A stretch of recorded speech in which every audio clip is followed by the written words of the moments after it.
Hello, guys, and welcome back to the Rovers Report, and welcome back to another episode of A View from the Opposition.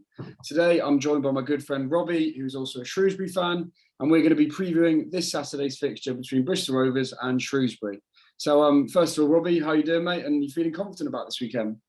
Doing very well, thank you, mate. No, confidence-wise, yeah, it's a very weird moment. You sort of come to play us in, I think, as well. We've just had Burnley yesterday, which, though the scoreline sort of reflected well on us, only conceding one goal to a much bigger side. The way we approach games is very negative. It's quite sort of maybe harsh to say it's similar to what you may have seen at Cottrell before, across in his Bristol City days. But we're a defensive team. We are a defensive team, which I think you'll find on Saturday. Yeah, mate. We'll touch on that later because I've had a little look on your forums and stuff, and I think a lot of that echoes what you've just said. But if we could just sort of take it back to the start of the season and sort of have a little look at the transfer window. Obviously, there's a few good signings that stood out for me. Overall, do you think the Shrewsbury fan base have been happy with Cottrell's recruitment over the summer, and what sort of shape do you think your squad's in currently? Yeah, I think positives on Cottrell's side with recruitment is probably one of them.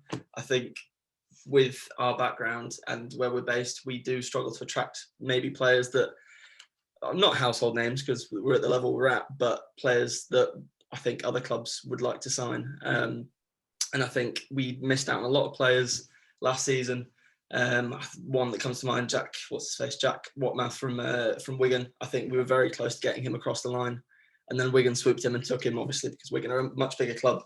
And then about 9 months later, he wins the league at our stadium. So I think that really summed up our sort of, I don't think it was a bad recruitment strategy, but I think maybe it was just that we were looking above our station, which I think Cottrell could be dubious in what he does because maybe he thinks that we're a bigger club than we are.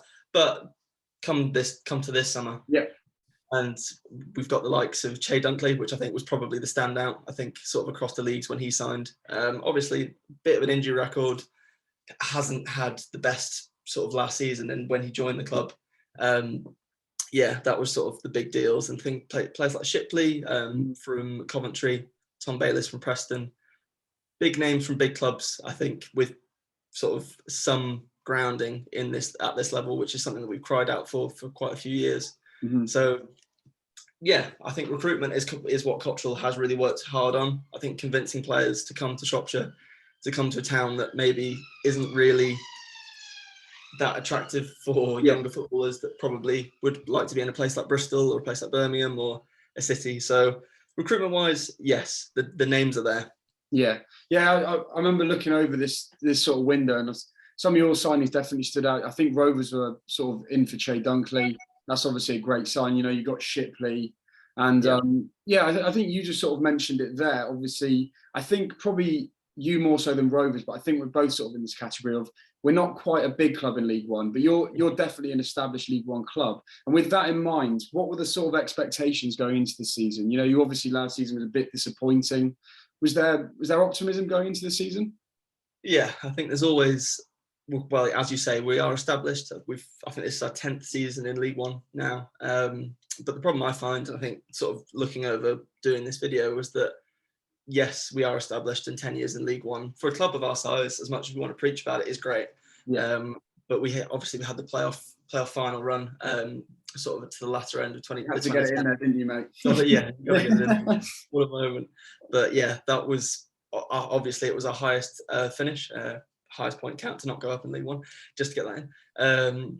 But yeah, it's been sort of 16th, 17th beyond those seasons. So we are an established League One club, but I think that maybe is helping us out a bit because it's not like we've been finishing in sort of the mid-house, top halves of the league. We've been comfortable. I think we've had a few relegation runs, and I think you can't bemoan that. We know what our feelings are, but I think because of the playoff final, because we became so close to going into the Championship, expectations of our fan base, especially maybe younger, I think they think that that's normal. I think that they think that when we loaned in the likes of Dean Henderson and Ben Godfrey, that wasn't going to happen every season. And it's not the way that the club has sort of been in the last 10 to 20 years. So I think expectations would always be, and I guess Rovers fans would be the same, is that you want to go to playoffs and you want to pretend that you can go to playoffs. until you actually play the top half teams in this league, and you realise what it's a different quality. It's the top half of League One and the bottom half of the Championship are probably closer in ability than sometimes we play. I don't know about Rovers, but the way we come at it very, very basic. So sorry to very much go around a tangent. No, I think that's really good, mate. I think there's a lot of parallels between Rovers and Shrewsbury, and I think, like you said there, mate, it's sort of, you never really want to go into a season going, right, if we can just about avoid relegation, that'll be a good season. You might have, no disrespect to them, your Morecambes, those sort of teams might be looking at that. But I think every Rovers fan and maybe every Shrews fan is going, hey, look, mid-table is great. And you think, you never know, we could get playoffs. Yeah. Obviously, this season hasn't started well for you. You've got, 1 win in 5. I think you've only scored 2 goals. Is it a case of, for Rovers fans looking at Shrewsbury's results, that doesn't look great? Is it a case that you deserve more? Or do you think the amount of points you've got sort of reflects the performances? I think it's quite reflective. I think, in fairness, maybe I sort of started this off more negative than it is. I think if you even look at the quality, if you start from the back to the front, we're very much stronger with our sort of back 3 and wing backs. I think your under 9s could turn up on Saturday and we'd still play in exactly the same way. I think a lot of people, as I mentioned, we played Burnley yesterday, and obviously we had to set up quite negative to keep out sort of their quality. But I think a lot of town fans will tell you that we will set up like that, even if we're playing teams that, I think we look at Rovers as a fan base and we'd say that's a team that obviously have just come up, and you'd hope that we could sort of set up an attack, which I think it's difficult because we're playing you away. And I mean, I was looking at our record against you, especially at your ground. It ain't great. But I think negative is a way to sort of summarize it. I think it will be hopefully a low scoring game if we can keep you out. I think it's just, as Rovers fans, I think one thing you could look forward to really is that you're going to be given the time of day. I think that you can sort of maybe not pass it around the final third, but you can have a go, which I guess as a home crowd is good for you. But for us, it's just it is concerning because we've got Flanagan, Pennington and Dunkley as a sort of a back 3, which again on paper is great, but that's sort of the stars of our team. So I think for you guys going into that, I think if we're sort of rating our centre backs as the highest sort of quality on Leahy and Ado, I think it's a sign that maybe things in our setup will very much benefit a club or a team that want to attack. Yeah, that's something I noticed. You look at that back 3, and I think you include Morosi in that as well as a back 4. There's not many League One teams that are going to have a better sort of defensive core than that, is there? So I mean, it kind of makes sense for Cottrell to play to those strengths. If we can just sort of talk, I know you touched on it a bit there about the sort of style of play. I've heard of on the forum that your wing backs, De Costa and Nurse, aren't really acting as wing backs. Sort of, it's more of a back 5. They're not really bombing forwards. And then sort of, I think your midfield is a very interesting one for Rovers. Obviously, we know Leahy, and I think what a player, good player. But it's strange for us because he was a left back, and I know you rate him there. Is that the case for a lot of Shrews fans? I know my mate Tom wanted to know this. Is that his best position, and how important is he to you? Yeah, I think and it's a case, again, not to bring Cottrell's name into it, but I think a case with Cottrell is that he does sort of overpack certain positions. So George Nurse, obviously, Bristol City lad, we signed him. We actually had a lad called Nat Obita from City, who was also a left wing back. So I think Leahy joined the club intended to play in the position that he played for you guys, I think. But then we sort of oversigned the position with quality players that we had to provide game time for. And I think it is brilliant that Leahy has taken the centre mid role. And I think to answer the earlier question, I think he is as many sort of left backs are at this level. They're sort of left wingers come defenders that maybe on technical grounds are sort of top class, but maybe struggle defensively. Leahy's our club captain. It's a sign of how much the club rate him. And I think as a centre mid, he was no great age when he came to us, but still at that stage in your career, to be told, can you please come and sort of play centre mid because we sort of oversubscribed your position. He's really, really taken to it. And I think his technical side, I don't know how much of it he displayed for you. I think with him and how he is so perfect in our team is that maybe when we are struggling to get a goal, he's got the free kicks, he's got the penalties, and he's definitely got sort of a hopeful long shot, which will definitely be on target. So really out of what is quite a sort of Cottrell-esque decision and sort of problem that we've had, Leahy has been a great antidote in that he's kind of had to play in a different position, which again, another Bristol City lad in Taylor Moore, he's come to us and he has to play centre mid. So I don't know, because he was originally a centre back, wasn't he? Yeah, and I think again quite an established centre back, and I think he was quoted last season to say that he wanted to establish himself as a sort of championship level centre back, which when he came to us, that was a surprise. I think it must have been again the City links with Cottrell. But yeah, he looks like a good player, but he's not a centre mid, and maybe he is a centre mid, but he's not. You can't take a centre back like Taylor Moore, and he's not going to bring the sort of finished product straight away. Maybe we can convert him, but I don't think we have the luxury of that, unfortunately. So again, it links back to this. It is a negative side to play, and we've, I don't know, any town forums will go on. We have been in quite a negative side for the past few years. So I think, try and link this back together. I think the sign again, as I say, that our sort of star players are a back three, and then players that are also very good additions above that are a centre back playing in centre mid and a left back playing in centre mid. I think you can really understand that if our five at the back are bombing back, whilst we've got two centre mids that are probably more comfortable in defensive positions, it's quite sort of Hail Mary in the wrong way. Yeah, it's interesting, mate. So I had a little look over, and I appreciate that your sort of last four games has been, it's been Burnley, then you've had Ipswich, Wickham, and tricky. Was it Derby as well? Yeah. But I mean, your possession stats, that in those four games, I don't think you got over sort of 35-40% possession. Yeah.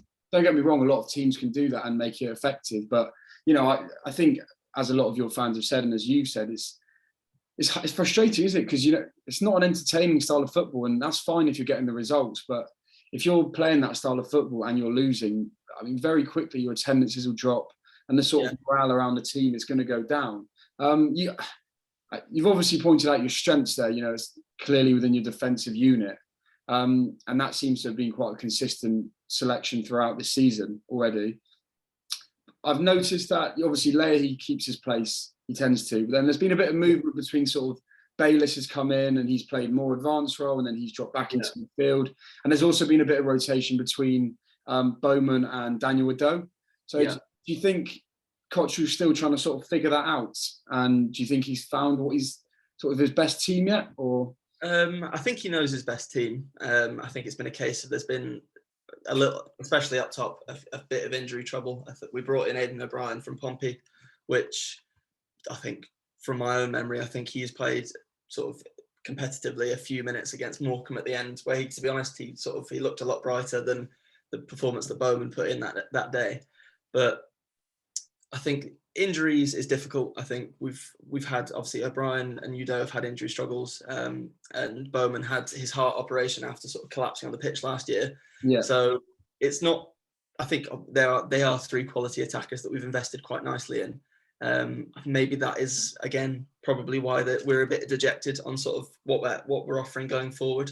But I think, as well as you say, with sort of this rotation with Bayliss and especially Shipley, I think when Shipley came in, as we were saying before, kind of quite a big recognisable name. I don't know. He needs time to sort of adjust and probably play in a system that he's definitely not used to. I think Coventry have been sort of at it for quite a few years in the teams he's been in. So I don't think fans are overly sort of taken away by his quality just yet, and I'm sure that will come. But yeah, I think there needs to be leeway, and I think it's easy to be negative about what the start has been because it's been sort of bit of a goal drought for most players. But yeah, I think it's just, as you say, with rotation, it's sort of players that are struggling, and also if you look at our bench when we played Burnley yesterday, I think we had two keepers on the bench. Yeah, we don't we have, like, I think if I would recommend, if you're going to the game on Saturday, buy a program, because if you look at the program and look at the back of it, when you see the names on the back, your Rovers team will be double as big. Obviously, there'll be sort of academy graduates and the young lads, but I think we've had two very small squads for the last 2 years, and it has an effect because, well, there's no competition. I think some players might have a feeling that I think that we do have a very good culture within the club, and players do want to win, but I think as well you need to introduce competition into that, which maybe they don't feel. I don't know. But yeah, again, to sort of string a long answer out of quite a simple question, I think the attack is just, it's a tricky one to sort of sum up. It's a lot of complaints I've seen and I've noticed is that, as you say, with 20 or 30% possession, though we, especially the Wycombe game, we maximised that by somehow pulling off quite probably a fortunate win. I think from some accounts, Wycombe weren't really at the races, but again, you need to make the most out of the possession. But I've heard the last 2 games, we've really struggled to do what any team really need to do when they have a limited amount of possession, and it's just maybe string some passes together, make sure 4 or 5 players have a touch the ball, and take the pressure off sort of the lads at the back, which I think we're all very interested to see what will happen on Saturday, because yes, you have a team with a lot of attacking quality, but maybe you're the first team that we played in a few weeks that don't boast the riches of Ipswich, Derby and Burnley. Yeah, that's very true, mate. Just sort of 2 quick fire ones. Obviously, I know your strengths are in your defence, but you know, if for Rovers fans who are maybe not quite acquainted with the Shrewsbury squads, who are your sort of danger men in that attacking region? Who do you think Rovers fans should look at and think they're going to cause us a bit of trouble on their day? I think if he plays, Danny Doe, to be honest, kind of keeping a track on his fitness is quite a hard thing to do. But I think he is the sort of the star boy. Again, I think it sums up our situation when you ask that question, because not a huge amount comes to mind. I think he the one that scored against Liverpool? Yes, he was through Kanate and Van Dijk, so he still sort of he'd live off that for a few years. But yeah, I think Udo is kind of the one that I think he is again a bit of a shining light within. He can perform within this system, which a lot of strikers I don't think can do. He gets very little service and converts quite a lot. I think as well, Luke Leahy. I think you'll be interested to see him play. Again, he might be stifled in quite a difficult game for us, because if you guys are bombing forward, we might have a tricky day at the office. But I think he has a lot more license to be a bit more sort of display his technicality, which I think is above the level of many fullbacks and centre mids that we've had in the past few years. I've also got a younger lad called Tom Bloxham, who's just 18. We got him from Leicester's academy, and he might be one of those that plays for us for a few games, and then someone comes calling and we sort of can sort of put our name to him in a way. But it's a tricky one to answer, just because we are sort of a bit starved. But I think as well, to be honest, again, a sign of our system is the sort of the wing backs. I think Da Costa and Nurse. Nurse is a very, very tidy player. I think, again, as you've sort of quite aptly said, he has to make a lot of defensive sacrifice within the system. But again, he does have a kind of a turn of pace about him and can play on the ball. And Da Costa's a very, very kind of interesting watch, because you can see a very, very raw amount of talent within him. But I think you can see, and he's a very good case study in, if you kind of struggle to understand why some players make it and some don't, is that you can kind of see his mentality play out on his face. Like Morecambe away, we played the first game of the season, he sort of had a very good chance to score, and he kind of fired it above as many sort of half decent / not very good right wing backs do. And you can just see his sort of the drop in. Very fresh, isn't it? Yeah, which is fair enough. It's kind of, you can't expect too much of these lads. But yeah, it's just like, you'll see, I think, amongst a lot of players, a lot of kind of raw ability that might come good for us. We can sort of turn results in our favour, as we've sort of stayed up for these many years. But again, looking at your team and the sort of the attacking, again, if I ask you the same question, you could come forward with 4 or 5 decent players. That's the interesting thing, I think, is that it's going to be, we've just brought in Luke McCormick today, who's for me an exceptional player at League One level. And like you said, if you ask me, I could probably list you off 3 or 4 players that will definitely cause you trouble on Saturday. And I also think it will be really interesting to see Luke Leahy because, for us, he played in that left wing back position, but quite often he was essentially playing as almost as a centre attacking mid. So I think it will be really interesting. He's trying to tell you something. But just on the opposite end of that, obviously you said a couple of your strengths. It's quite weird to sort of say your weaknesses is up top because obviously that's not somewhere we can really exploit you. Is there in that back three anywhere you think where we could get at you? Is there a lack of pace or lack of physicality, or do you think there's anywhere we can get at you?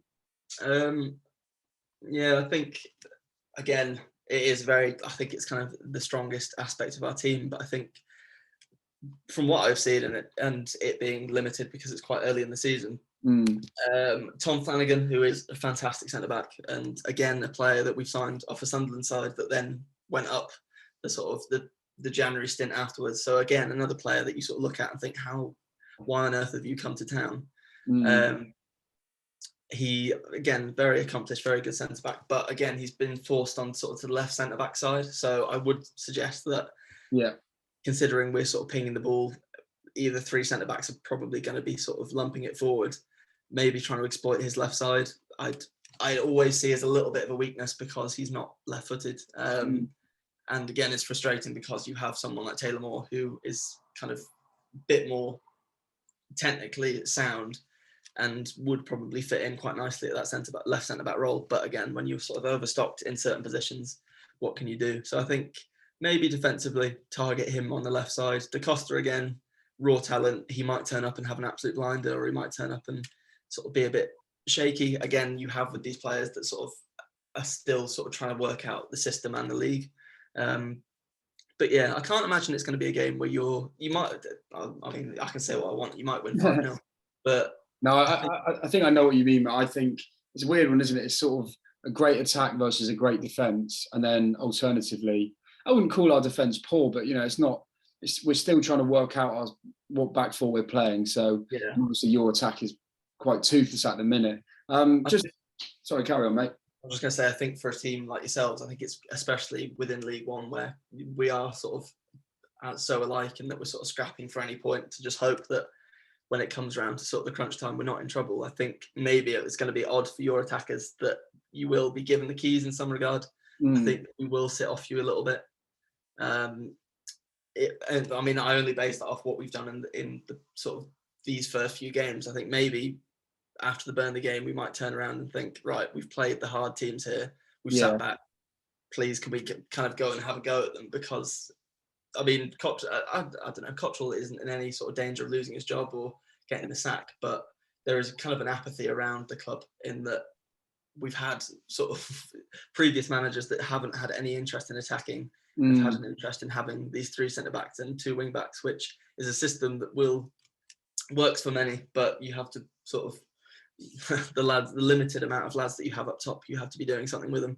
Yeah, I'd be surprised if he changes it, to be honest, coming to Rovers on Saturday. Not because we're necessarily a massive club or anything, but if that's your system, it's very rare that you change that, especially away from home. So if you're at home against us, he might be tempted to change things, but I think it'll be quite a sort of tense opening 30 minutes, and then the thing. The good thing I think though is that Joey Barton.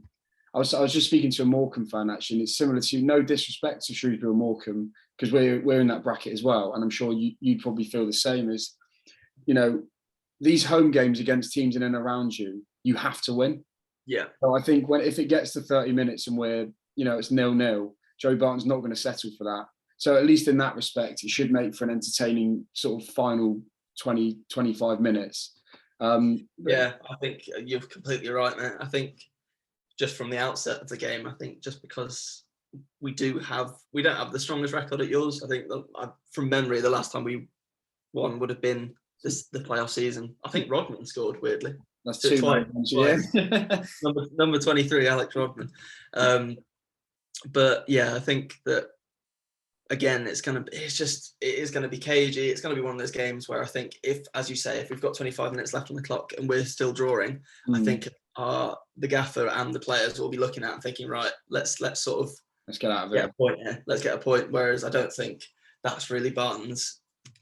No, and I like that, to be honest. I think, as I said, I think, you know, if it's a Barnsley or an Ipswich are coming down and it's 1-1 in the final 10 minutes, you settle for that. But yeah, you know, these are the games you want to be going and winning. If we just go on to a few of the questions asked from some of the followers, Tom's got 2 here. First one is, are you guys close to signing anyone before Saturday, do you think? I don't think so. No. I think we're after 1 or 2, which again could be sort of signed by others. I think there's a youngish lad, Adam Phillips from Burnley, who we're very interested in. I think we're interested in him also, actually. Yeah, and I think we've tried our best to. We plays Burnley in pre-season, and we've also played them obviously yesterday. So I think we've tried to make the most out of having the club down to sort of make some movements. But I think, to be honest, I think if Phillips was keen to come, I think he would have come by now. Maybe it will happen, but again, as you say, I think Phillips is sort of linked with clubs of our ilk and stature. So I guess it'll come down to sign-on fees and how much we're willing to sort of pay alongside Burnley. Yeah, we'll see on that. Obviously, I know this quite well because we're good friends, but Tom just asked, and I do find this quite interesting sometimes to hear outside of the Rovers perspective. What do you think of Rovers, and like, is there any sort of view from Shrewsbury fans on Rovers as a club in general? Yeah, I think it's kind of a very similar. Again, I think it is the connection we have in just sort of players. I mean, God, Rodman, Agogo, Brown, Leahy. I mean, you've got is Andy Mangan assistant manager now, or doing something alongside Barton? Yes, I think he's still in the coaching setup. I might be wrong on that. He may have left, but I think he's still in. I think he's still in the club. Yeah. Yeah. So yeah, Andy Mangan, who was huge for us, scored against Chelsea, scored against Leicester. I don't think we look at Rovers in a sort of militant way. And I think as well, you kind of these weird connections, like the Weetabix story that always kind of gets banded around by the older crowd. That was actually that was another follower's question. They said, fixture, will we be allowed to bring any Weetabix in? Which I know you can. That's a weird one, that, isn't it? Did you read the story into the Weetabix story? Because I did. I did my preparation, mate. I think so. It was something about, wasn't it, that a load of Rovers fans were in the pub, weren't they? And they sent a young lad out with sort of 80 quid's worth to go and get food, and he just came out with Weetabix, which that's fucking brilliant in itself, isn't it? What was going through his head? And then, what was it? They brought it into the stadium and were chucking them around. I think that's when it became a thing, because I think they were just sort of chucking it on the pitch, and then I guess as any home crowd you'd be at the Old Meadow, you'd be like, why the hell have they got Weetabix? So yeah, I think probably that, again, I guess we probably have a bit more of a sort of older demographic of a fan base. I think probably a lot of people remember that and look at it. I think it's difficult with this level, because I think a lot of people try and get a bit sort of vitriol with it and try and think, oh, Bristol Rovers are a smaller club than us, a bigger club than us. Things that sort of the new fan bases of clubs like ours seem obsessed by, to sort of sum up who's bigger and who's smaller. But yeah, I think again, it's going to be sort of, it's always quite well attended by town to go somewhere like Bristol. I think a lot of people from Shrewsbury sort of do move around. We're quite sort of nomadic as a people.